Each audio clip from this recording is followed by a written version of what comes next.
টুঙ্গিপাড়ায় রাস্তা ব্রিজ না থাকায় শিক্ষার্থী ও জনমানুষের সীমাহীন দুর্ভোগ।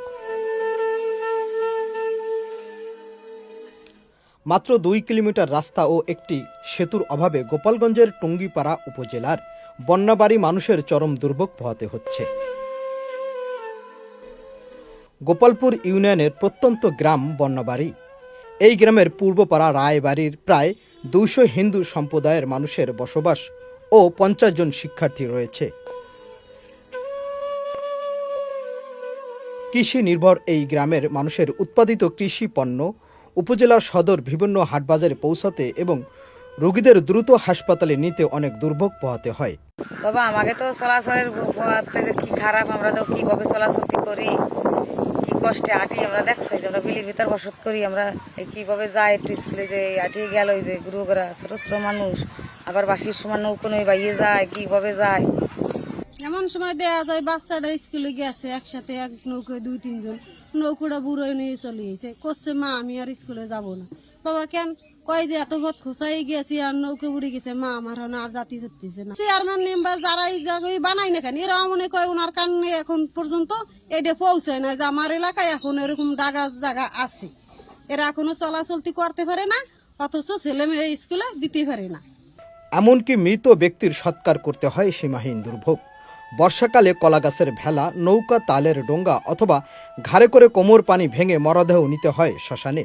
হতে হয় যেমন ধরেন আমাদের নৌকায় স্কুলে যেতে হয়, তখন অনেক সময় নৌকোটা পুড়ে যায়, তখন আর আমাদের স্কুলে যাওয়া হয় না। কিছুদিন আগে আমার এক ভাইজি এরকম যেতে যেতে সে মারাই গেছে অলরেডি রাস্তা অব্দি নিতে নিতে। সবচেয়ে খারাপ লাগে যে আমরা গোপালগঞ্জ জেলায় টুঙ্গিপাড়ায় বসবাস করি, এখানে আমাদের লজ্জা লাগে যে নেত্রীর এলাকায় থেকে আমরা একটা রাস্তা পাই না।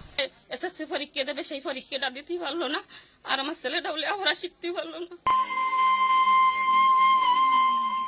সেতুর অভাবে শুষ্ক মৌসুমে সাঁকো পার হয়ে চলাচল করতে হয়। কোমলমতি শিক্ষার্থী ও বয়স্কদের প্রায় 2 কিলোমিটার যেতে হয় জমির আইল দিয়ে।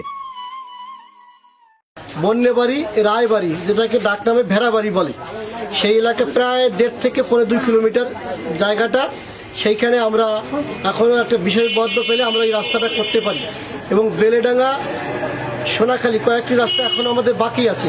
কিন্তু সবথেকে বিশেষ প্রয়োজন যে বন্যবাড়ি রায়বাড়ি, সেখানকার ছেলেপেলেরা তারা লেখাপড়া করতে পারে না, হ্যাঁ, তারা নৌকায় এখনও চৈত্র বৈশাখ মাসে তাদের নৌকায় পার হতে হয়।